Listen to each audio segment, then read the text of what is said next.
menggunakan satu bahasa, tetapi orang yang mendengar di telinganya itu mendengar dalam bahasa masing-masing. Seperti sekarang kalau konferensi internasional, masing-masing pakai headphone dengan terjemahan langsung, ya kan? Mungkin waktu itu seperti itu yang terjadi waktu Pentakosta, karunia berbahasa asing. Dalam ayat yang lain juga dibicarakan mengenai karunia bahasa roh. Saya berkali-kali ditanyai orang, apa itu karunia bahasa roh? Karunia bahasa roh adalah karunia dapat berdoa dalam bahasa yang hanya dipahami Tuhan. Saya ulang ya, karunia bahasa roh adalah karunia dapat berdoa dalam bahasa yang hanya dipahami Tuhan. Yang berdoa sendiri tidak paham, apalagi kanan kirinya. Hanya Tuhan yang memahami. Nah, itu karunia berbahasa roh. Agak beda dengan karunia berbahasa asing, itu berbeda. Dan barangkali karunia waktu Pentakosta berbeda lagi. Petrus tampaknya menggunakan satu bahasa, tetapi orang mendengar di telinga masing-masing dalam bahasanya sendiri-sendiri. Ibarat seperti sekarang ini, kita bisa mendengarkan ceramah dengan menggunakan headphone yang sudah berisi terjemahan kita masing-masing. Itu yang tadi dijelaskan oleh Paulus.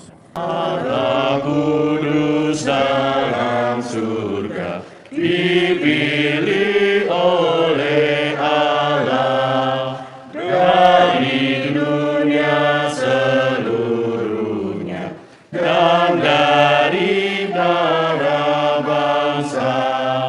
Karena hidupnya di dunia menjadi teladan kita, mari bersama-sama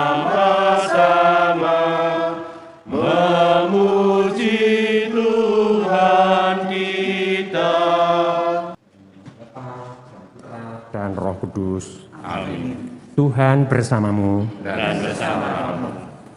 Para Romo, Bapak Ibu dan saudara-saudara yang terkasih, hari ini gereja mengingat Santo Yohanes Chrysostomos.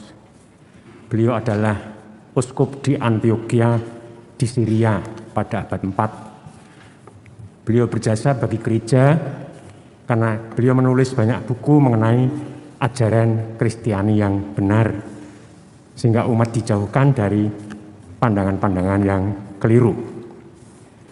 Para Romo, Bapak Ibu dan saudara-saudari yang terkasih, Tuhan Yesus membangkitkan seorang pemuda yang baru saja meninggal, sehingga anak itu hidup lagi.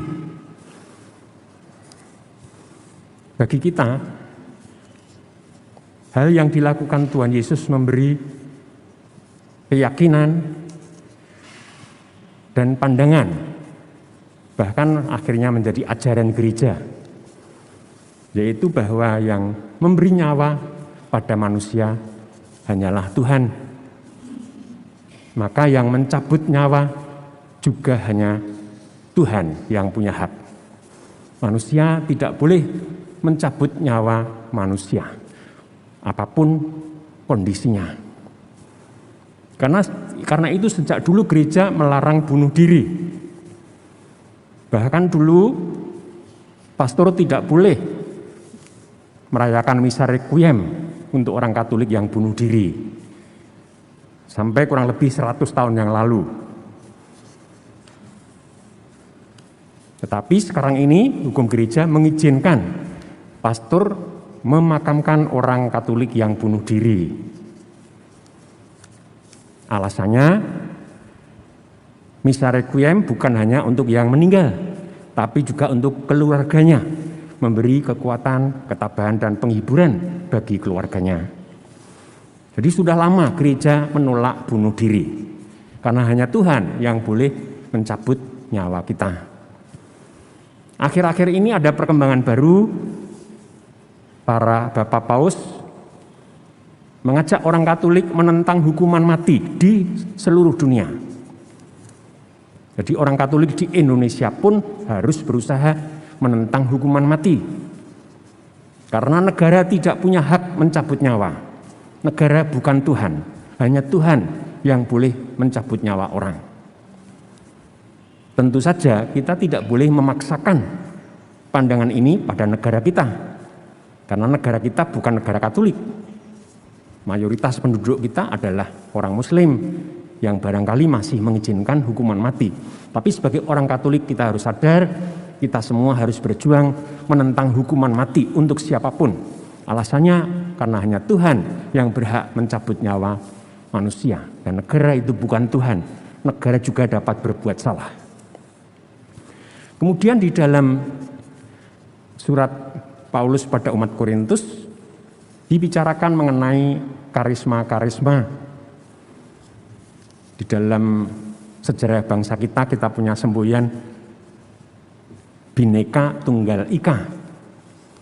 Itu juga ajaran Rasul Paulus mengenai gereja dalam surat Korintus.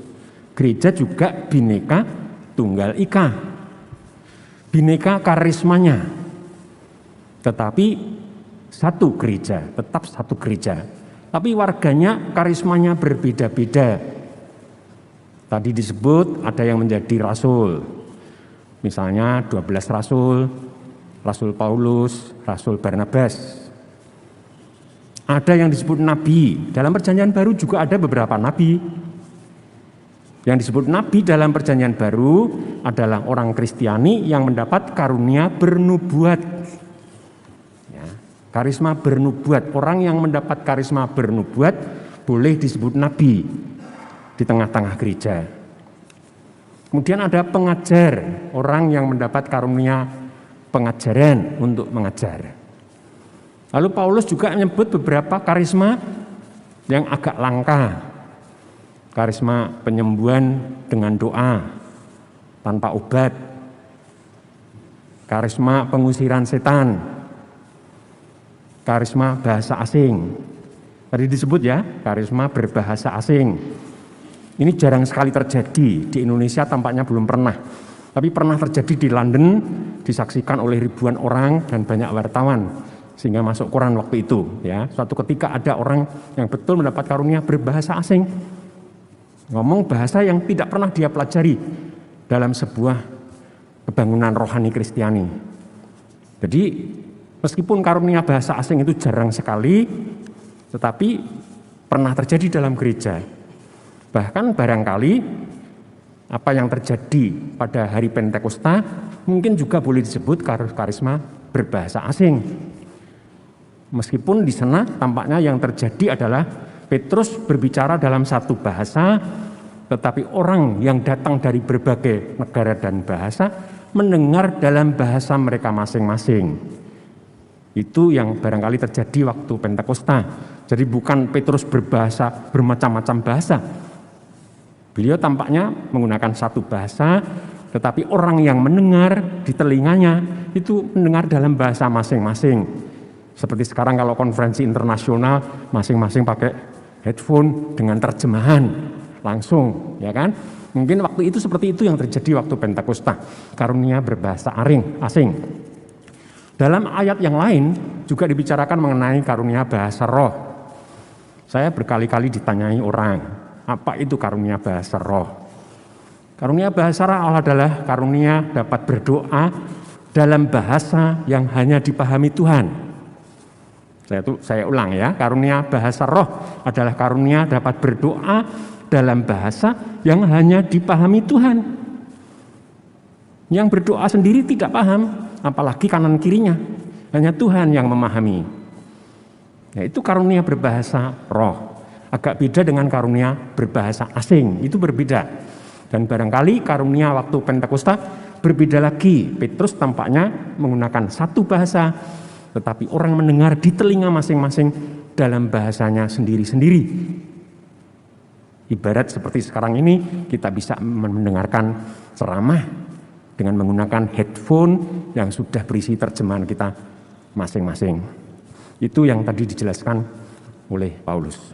Agunglah misteri iman kita, Penyelamat dunia, selamatkanlah kami, karena melalui salib dan kebangkitan-Mu, Engkau telah membebaskan kami.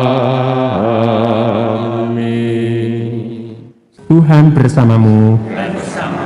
Semoga kita, paroki dan keluarga kita diberkati oleh Allah yang Maha Kuasa, Bapa dan Putra dan Roh Kudus. Amin. Dengan demikian perayaan Ekaristi sudah selesai, kita pergi dalam damai Tuhan.